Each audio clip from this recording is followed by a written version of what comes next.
Buenos días a todos, muchas gracias por invitar a Oxfam Intermón. Yo la verdad es que voy a traer un caso muy específico y que es el caso de la alianza público-privada para el Hospital de Lesoto, pero lo que voy a tratar de hacer es tratar de presentar por qué es importante, por qué este caso tan singular es realmente significativo en el panorama nacional e internacional y qué lecciones aprendidas podemos sacar más allá del caso específico de Lesoto. Pero sí que, bueno, me toca contaros un poco qué pasa con este caso para poder sacar todas estas extrapolaciones.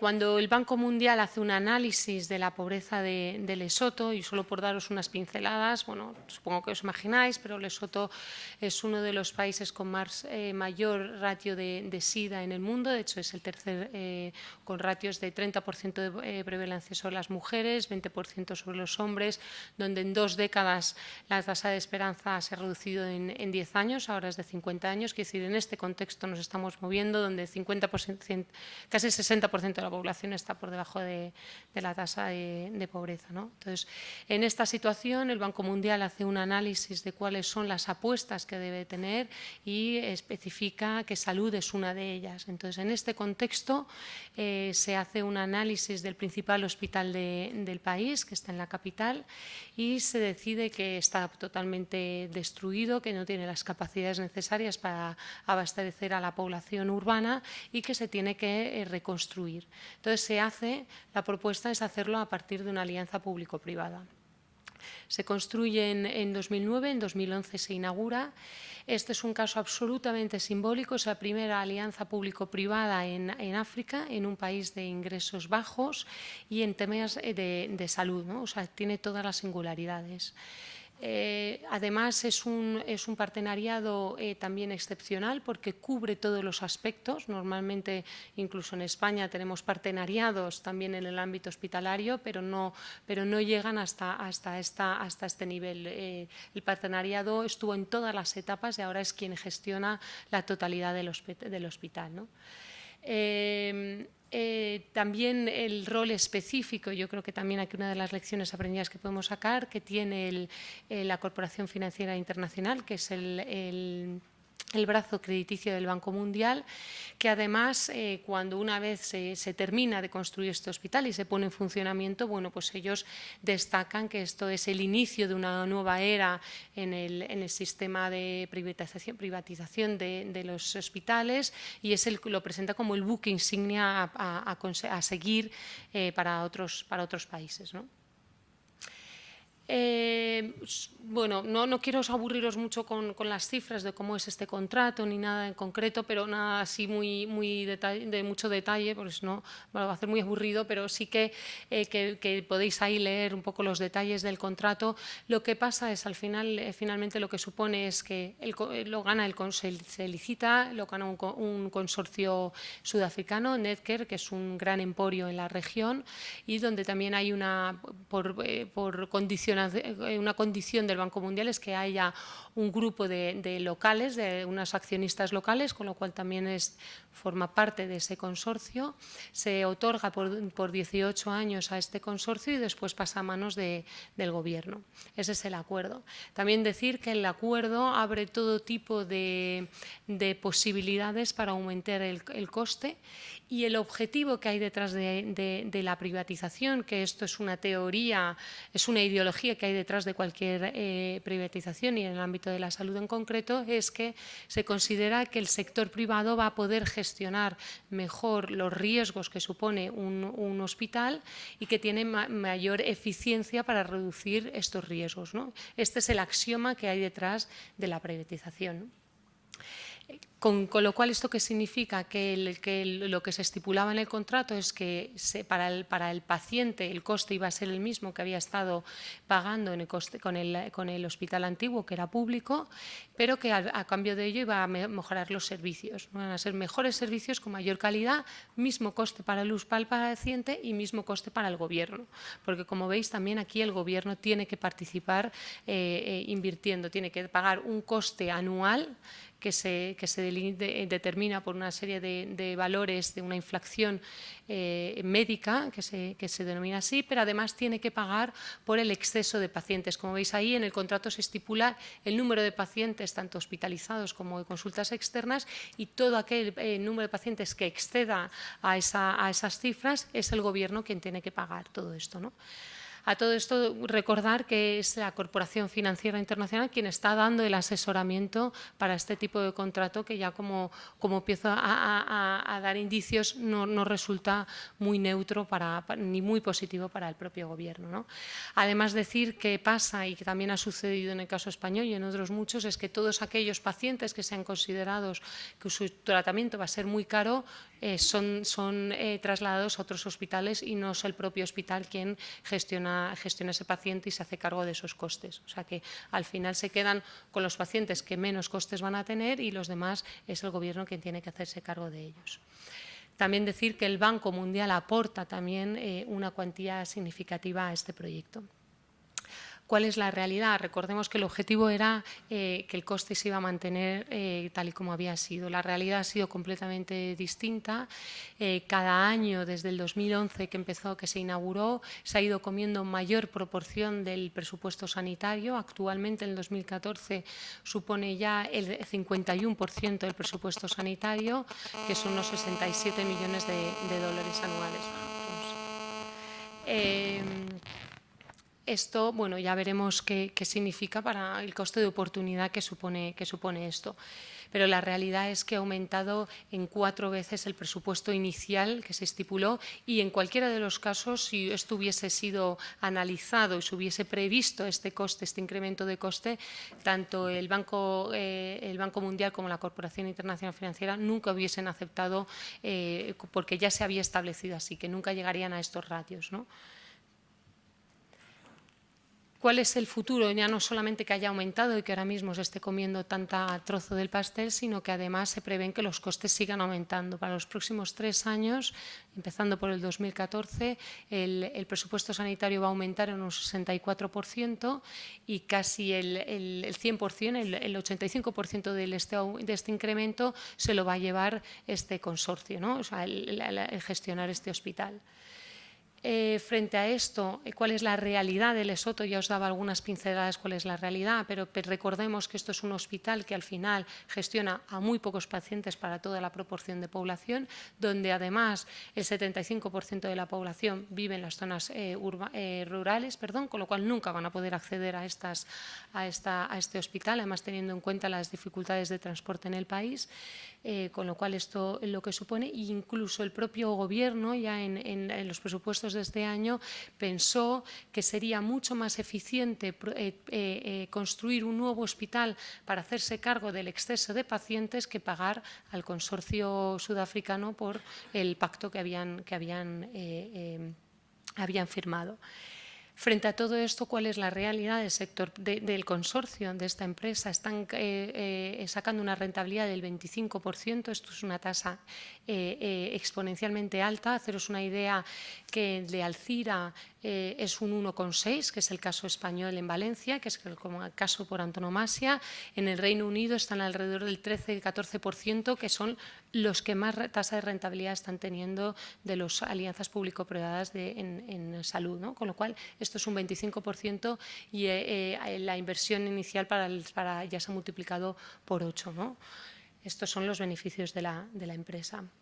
Bueno, claro, como os podéis imaginar, las consecuencias son para todos, tanto para la Administración, para las arcas públicas, como la sociedad en general de Lesoto. El coste de oportunidad no solamente para la sanidad, veremos que el presupuesto de sanidad se va a incrementar, pero destinado para pagar los costes derivados de esta alianza, pero vemos que la partida de vacunas, por poneros un caso, se va a reducir, el número de staff, de personal sanitario también se va a reducir en este presupuesto, frente a presupuestos tan importantes y vitales como el Lesoto, como la educación o la agricultura van a disminuir, ¿no? En términos absolutos, con lo cual realmente es un coste de oportunidad enorme. El coste para la sociedad, bueno, deciros que la mayor parte de la población no puede acceder a ese hospital, con lo cual es un hospital que beneficia a muy pocos, especialmente para las poblaciones más vulnerables que viven en las zonas rurales, que no van a poder acceder a todos estos servicios. Incluso ha entrado a debate incluir de nuevo, que ya existía y se vuelve a poner en la mesa, volver a incluir una tasa de usuario para instalaciones primarias y secundarias para poder ingresar más, para poder sufragar estos costes, ¿no? ¿Cuál es el papel de la Corporación Financiera Internacional? Y así que a mí sí me parece ya importante empezar a extrapolar mensajes que van más allá del caso de Lesoto. Como os decía, cuando se inauguró este hospital, el Banco Mundial, a través de la Corporación Internacional Financiera, bueno, presentaron este caso como el caso ejemplar para extrapolar, para vender a otros países, y de hecho, a día de hoy la corporación sigue haciendo asesoramiento a distintos países para duplicar este ejemplo, ¿no? De hecho, ya lo ha hecho en Nigeria, ya lo ha hecho en Benín, con propuestas, iniciativas ya de hacerlo en nuevos hospitales.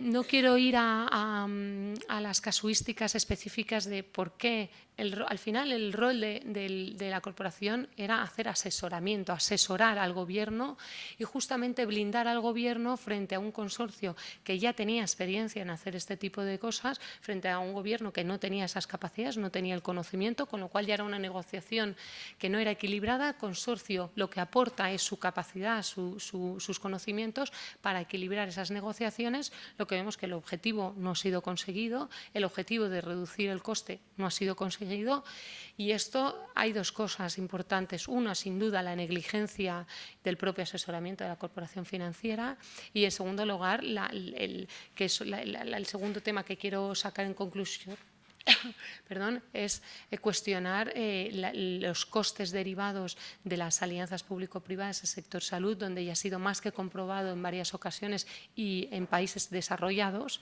que es un contexto completamente distinto, pero que se da un poco de luz de lo que puede ser en otros contextos, que no siempre suponen menores costes, ¿no? Con lo cual, lo que sí que se aseguró la corporación financiera fue acordar un contrato que abría las puertas a que el gobierno siguiese incrementando el coste. No aseguró salvaguardas para proteger al gobierno ni a la sociedad de Lesoto. Sí que aseguró un 25% de rentabilidad para la empresa, por el otro lado. Y nosotros, cuando nos lanzamos el informe en abril, Ban Ki-moon se dijo públicamente que se iba a hacer cargo de esta situación. Hasta ahí quedaron las palabras. Nunca más han hecho ninguna declaración pública de qué van a hacer con este caso, qué lecciones aprendidas han sacado, cómo van a seguir haciendo el asesoramiento a otros países. Lo único que sabemos es que a raíz de este informe han empezado a hacer una evaluación de los distintos, del rol que tiene el sector privado en el ámbito de la salud en África, pero no sabemos tampoco qué van a hacer después ni cómo van a solventar esta situación. Pero la realidad es que el gobierno de Lesoto tiene una gran deuda con esta empresa, que va a seguir incrementándose su coste y que el coste de oportunidad para el resto de la sociedad es enorme. Y un poco como decía, y a mí esto sí que me parece muy relevante y ya sí que lo pongo en el contexto español, donde ya sabemos que el instrumento de las alianzas público-privadas están a debate, lo estamos escuchando constantemente. Yo creo que este ejemplo nos pone en una realidad directa sobre cuáles pueden ser las consecuencias, donde yo creo que son unas consecuencias que cualquier donante puede incorporar y puede entender que esto puede ser parte de un instrumento que se puede utilizar, que como veíamos esta mañana hay instrumentos que pueden ser más o menos adecuados. lo que hemos venido a indicar con este informe y con este caso es que las alianzas público-privadas en el sector de la salud no son beneficiosas, ya no solamente por el caso de Lesoto, como ya hemos demostrado, sino que también en el resto de los casos en países desarrollados no lo han sido. Como os decía, en el caso del Reino Unido, incluso la Cámara en el Parlamento hizo una consulta sobre cuál era el rol de las alianzas público-privadas. El Reino Unido es como quien abandera este tipo de consorcios, y la recomendación final del Parlamento es que se dejasen de hacer. De la misma manera, Australia ha tenido que pasar 22 hospitales que estaban financiados de manera privada, pasarlos otra vez a manos públicas, y así más y más ejemplos de distintos países desarrollados. El caso de Alcira en Valencia, que no sé si os sonará, pero es como es el caso por antonomasia de esto, es el éxito de una alianza público-privada. Claro, ¿qué pasa? Sí que ha logrado reducir el coste frente a un hospital normal, ¿a costa de qué? Tener un 25% menos de plantilla, donde el staff tiene además un alto riesgo de estrés, donde tienen salarios mucho menores y donde sus jornadas son mucho más largas. Quiero decir, al final lo han hecho a costa de la calidad de la sanidad. En cualquier caso, con este informe lo que queremos decir es resaltar: las alianzas público-privadas no son el instrumento adecuado para la salud. Lo que significa es privatizar un servicio público donde los beneficios de esta privatización no se han demostrado en ninguno de los casos, y ya he enumerado bastantes, donde además al final lo que al final acaba significando, lo que ha significado es la desigualdad. Lo que supone al final es que solo unos pocos puedan acceder a estos servicios, donde se creen mayores disparidades. En el caso de Lesoto es bien claro, solo unos pocos pueden acceder a este hospital, solo unos pocos pueden pagar los tratamientos que no cubre este consorcio de per se, y lo que crean es mayores diferencias en el ámbito nacional. Y yo creo que estas son dos reflexiones muy importantes que nos tenemos que incorporar en nuestra agenda, tanto en la agenda española, cuando hay un compromiso mayor sobre incidencia en alianzas público-privadas, y empezar a utilizar este instrumento de manera mucho más extensiva, y también lo que significa en términos de desigualdad, ¿no? En donde vemos que la actualidad nos insiste que la desigualdad aumenta, y esto es uno de los medios donde claramente va a incidir a aumentar estos índices de desigualdad.